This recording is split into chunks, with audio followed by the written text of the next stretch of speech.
Voilà. Donc, Jacques Bonne est actuellement chef pilote du club ULM de l'Aéroclub de l'Est, président du comité départemental ULM 54 et vice-président du comité régional de Lorraine. Professionnellement, il a consacré sa vie à son métier d'instituteur.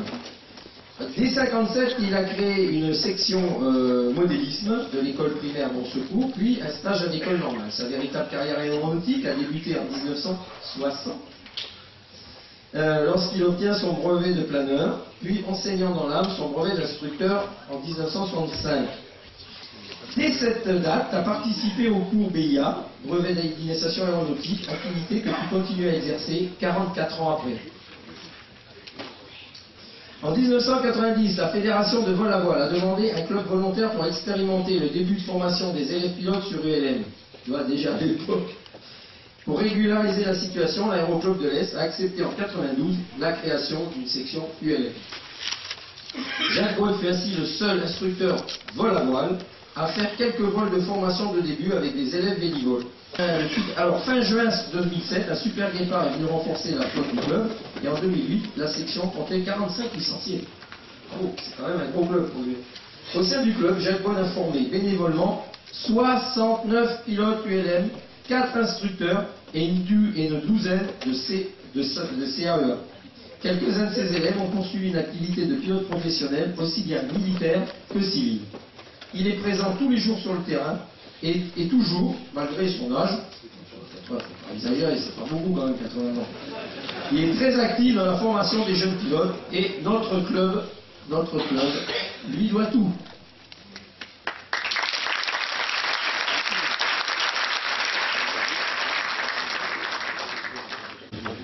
Au nom du gouvernement de la République, nous vous décernons la médaille de l'aéronautique.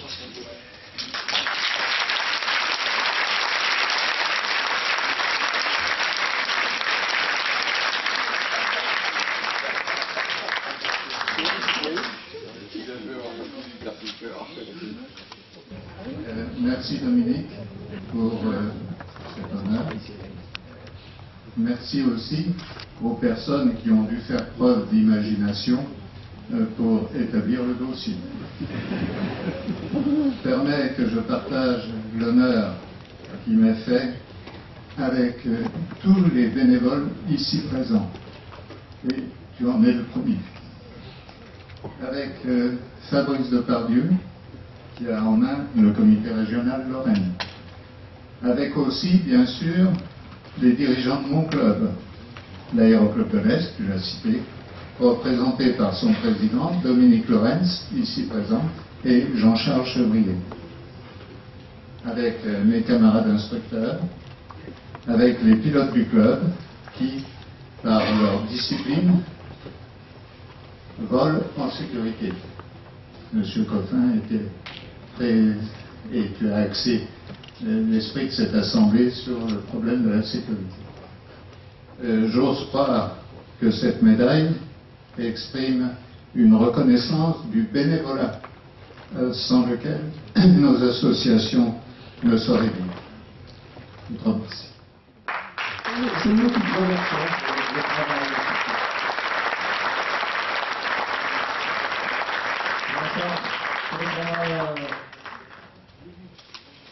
Bien.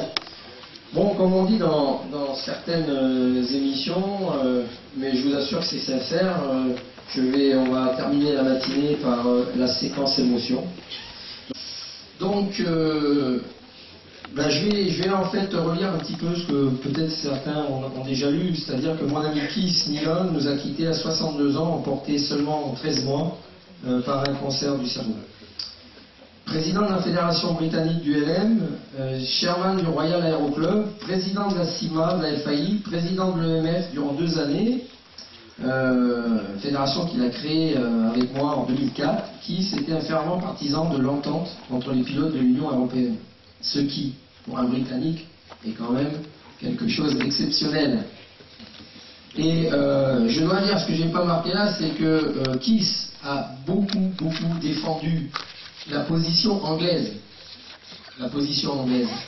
Mais, en même temps, il a aussi tout le temps défendu la position des Mark Wright, des ULM, européen, et notamment, j'allais dire, la position française, puisqu'il savait qu'elle était bonne. Nous nous sommes parfois confrontés virilement. On n'était pas toujours d'accord avec Kiss. Mais il n'oubliait pas non plus car il n'oubliait pas les intérêts britanniques qu'il savait habilement et intelligemment défendre. Mais à chaque grand rendez-vous, à l'occasion des votes importants dans nos affrontements avec le hasard, il n'a jamais trahi la philosophie de l'ultra-léger que nous partageons. Il a ainsi participé, alors que l'espoir était au plus bas, à sauver le mouvement ULN des griffes de cette énorme institution de Cologne. Donc je vous ai cité quelques personnes, Hugues le Cardinal, Dave Roberts, moi-même, on était quelques-uns à s'être battus et Kiss faisait partie de ceux-là. Au sein de l'EMF, son sens de la diplomatie et du compromis ont fait merveille, car cette fédération européenne a été plusieurs fois au bord de l'explosion. Alors là, par contre, on lui doit à lui, parce que moi, en ce qui me concerne, il y a plus d'une fois où j'ai eu envie de dire « je m'en vais », c'est la pétaudière, puisque le travail le plus difficile, c'est pas celui de diriger la FF+. Quand on a créé au départ la Fédération européenne, j'ai cru naïvement qu'on serait 23, 24, 25 pays à nous entendre tous la main dans la main pour défendre une idée unique de l'ULN. Et je me suis retrouvé avec 25 opinions différentes, des bagarres et des combats pas possibles, et il y a des moments, j'ai eu très franchement envie de dire, écoutez les gars, moi je vous laisse là, je mène mon combat tout seul. Et Kiss avait un sens de la diplomatie tel que c'est lui qui à chaque fois a sauvé la situation en arrangeant, comme on dit en français, en arrangeant les persos. Et là, vraiment, je lui tire mon chapeau, et c'est là qu'il m'a beaucoup appris. Parce que après, j'ai essayé d'utiliser un petit peu les méthodes, parce qu'on ne dirige pas une fédération européenne comme on dirige une fédération nationale. J'ai un petit peu appris, je suis devenu un peu plus diplomate. Et si je suis devenu un peu plus diplomate, si j'ai travaillé un peu plus dans l'ombre, c'est-à-dire dans les couloirs, comme vous avez tout à l'heure eu, parce que ça se passe beaucoup dans les couloirs, eh bien c'est grâce à Kiss que je le dois. Il s'est véritablement démené et a bataillé auprès de sa propre administration pour qu'à 2 reprises, l'accueil des pilotes du Tour ULN, notamment à l'occasion du centenaire de la traversée de la Manche par Blériot, soit à la hauteur de ces événements et de la tradition aéronautique anglaise. C'était un homme dynamique, bon vivant et d'humeur joyeuse qui ne laissait personne indifférent. Nous étions devenus amis. It was not only a colleague, it was a real friend. C'était un homme, nous étions donc devenus amis, c'était donc un ami que je perds, mais c'est aussi pour nous tous un grand défenseur de notre passion qui disparaît. Nous allons continuer nos combats sans lui, mais en pensant à lui. Nous nous tenons aux côtés de Shirley, son épouse, et lui remettons la médaille de la FF+, que le comité directeur avait attribuée à son mari, déjà avant sa disparition. Vole en paix, Kiss.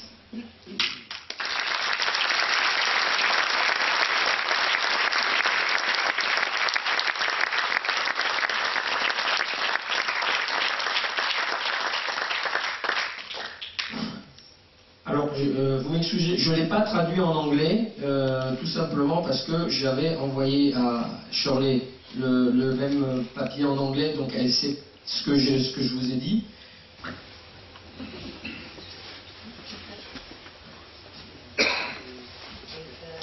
Mr. President and the Committee of Directors of FF+, I will treasure this as much as I know that Keith would have done.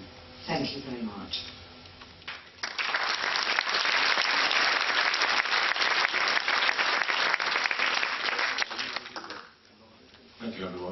Donc que dans la vie, il y a des gens d'exception qu'on rencontre et que Kiss était un de ceux-là. Et qu'il n'a pas seulement travaillé dans le domaine de l'aviation, mais aussi dans le domaine professionnel. Oui, c'est ça. Et comme il habite à Bruxelles, c'est vrai que aussi il suit les affaires de près, c'est pas toujours facile. Et en tout cas, c'est un excellent collaborateur et à la fois de Dave Roberts au sein d'Europair Sport et en ce qui me concerne de l'EMF. En plus, il a exactement les mêmes idées que nous. Et quand je dis qu'il est très actif, c'est-à-dire que c'est quotidien et on se téléphone quotidiennement. Donc lui, il m'a téléphoné ce matin. Comme je vous l'ai dit tout à l'heure, il a 80 ans, il a une crise de goutte qui le fait énormément souffrir, donc il est resté chez lui. Donc on aura une pensée pour lui. Et je lui remettrai en votre nom sa médaille. Rappelez-vous qu'il était venu, pour ceux qui sont là fidèles, il y a 2 ou 3 ans, pour essayer de nous exposer tout le système d'institutions européennes et les différentes procédures. Voilà.